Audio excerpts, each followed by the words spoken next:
One Piece chapter 962. Now, Oden's flashback has been okay so far, but one thing I will say is that the pacing is really fast, especially with the events of the current chapter. A lot of people are afraid that Oda might be picking up the pace because it was mentioned in an interview that Oda has his sights on ending One Piece in about 5 years. And this chapter definitely shows that because it seems like things are definitely moving a lot faster than it should. But this chapter was the usual, a lot of progression. I think that was the main focus of this chapter, as well as exposition on certain things that we knew about, like how he recruited the 9 red scabbards, his rise to daimyo, and how things move on from there. Now, this chapter starts off with a conversation between Oden and Yasu, and here we see that he learns about Ashura Doji, who was currently the king of Kuri, you could say. And we see that Oden has taken some interest on who this individual is. Now, what's interesting here about Kuri is that the people of Wano view Kuri as a region that's not related to Wano because of it being lawless and having a lot of criminals. And I think Oden had the idea of Kuri being a place where he could build something from scratch, given that the people there aren't affiliated with the rest of Wano. So Kuri was the obvious choice for him to start something. And as Oden was making his way to Kuri, we also get to see Orochi here. Now, obviously, being the snake that he is, he decides to frame Oden, making it seem like he was the person who took the money from Yasu, given that Oden stayed with Yasu for some time. Obviously, here we're seeing that, Orochi has started to make moves to his eventual rise in power. And I think I'm starting to hate him more and more. And I think his motivation for this is just jealousy. Oden is pretty much the person that he will never become, and he's going to do everything in his power to bring him down. And Kaido making his way to Wano was that tipping point necessary for Orochi to achieve his goals. And even here, we see that Yasu doesn't really trust Orochi. He probably had second thoughts anytime Orochi said something. And his hand gestures makes this very apparent. That's a key quality of someone that's trying to,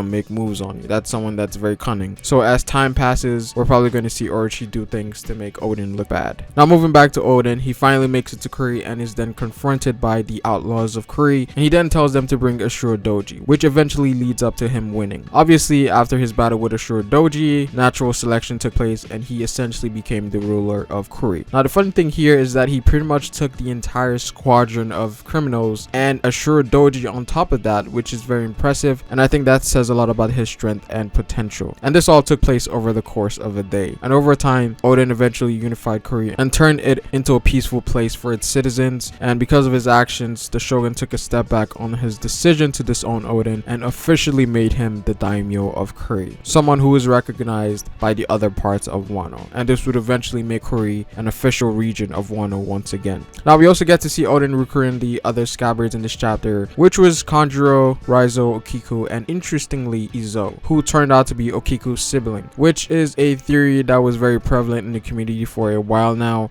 just based on Izo having ties to Whitebeard and him being from Wano. But this also raises a lot of questions because Izo was supposed to be a scabbard, but we know that Izo also became one of Whitebeard's commanders, so something must have happened. We know that Oden was on Whitebeard's ship for some time, so I'm not exactly surprised. And perhaps Izo grew attached to Whitebeard's pirate crew and decided to stay with them. Now, where I'm really conflicted in all of this is with Denjiro, because I'm not sure who he represents in the current storyline, but there's 3 individuals that come to mind. Kyoshiro, who is theorized to be Denjiro for the longest, Koshiro, who is Zora's master because they look very similar, and finally we have Scabbards, who could be the person that we see drinking with Crocus in one of those cover pages during the pre-time skip. Now, I think him being Scabbards is probably less likely just because of who Scabbar was, him being one of the monster trio of the Roger Pirates. And during the flashback we had in chapter 959, Scabbar didn't have anything to say when Oden said he might need help to reopen the borders of Wano. So I think that puts him out of question. So it's most likely between Kyoshiro and Koshiro. Similar names. Maybe Oda is trying to,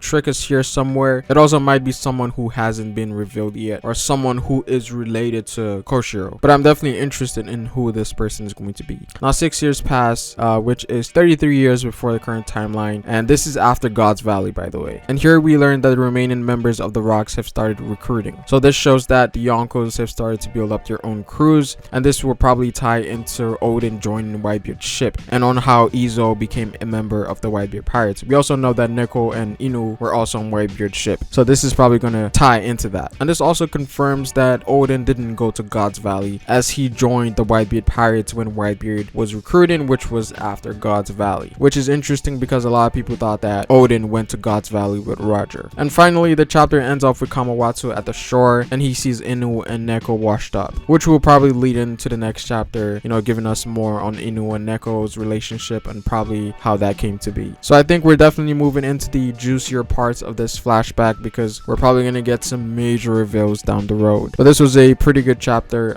Nothing major really happened in this chapter. It's just more so Oda filling in the gaps during this timeline, but it was good nonetheless. But this is pretty much it for this video, guys. Comment down below what you guys think about this chapter and what you guys think we're going to see moving forward, given that we're most likely going to dive into some information about the poneglyphs and a lot of lore on Wano, one of the more important ones being the reason as to why Wano was isolated in the first place. So that's going to be very interesting. There's a lot of things that could come out of this flashback. But like the video if you liked it, subscribe for more One Piece content on this channel. But it is Pharaoh, and I will see you guys later. Peace.